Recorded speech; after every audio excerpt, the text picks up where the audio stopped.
бір уыс топырақ сала алмадым. Ердос Қанаев жазба жариялады.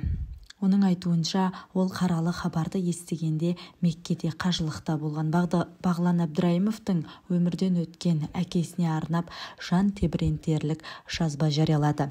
Бәріміз тек естелік болып қаламыз. Түптеп келгенде, бәріміз бір күні тек естелік болып қана қаламыз. Біз де, сіз де өзіңізді жақсы көрген жүректердің ішінде енді тек естелік болып қала бермексіз. Рашид көке, Бағланның әкесі Раббысына қайтты деген қаралы хабар мен Меккеде қажылықта жүргенде келді. Суыт хабарды естігенде «Я Алла, дей беру қана келіпті аузыма. Ең жақын адамым өмірден озғандай баз кешіп қалдым. Сен де менің бір баламсың деп отырушы еді үнемі. Сол кезде Меккеде жүргенім текке емес екен. Раббым ұқтырғандай, мені де Бағланмен қатар бір баласындай көрген жанға Раббымның кеңшілігін сұрап бар дұғамды жасадым.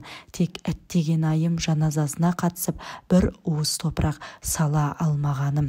Жарықтық Рашид көкем бұл өмірдің ең мықты екі қаруды өзіне серік етті. Ол үнсіздік пен күлімдеу. Бұл екеуі адам ажарландырмаса қорғылған емес, және өте сабырлы жан еді. Сабырлы жан екенінің қиыншылығын ешкімге айтпауынан, ауруын ешкімге көрсетпеуінен білетін едік.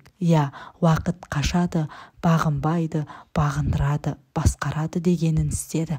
Жасты қартайтады, жаңаны ескіртеді, болғанды жоқ етеді. Бұл өмір деді.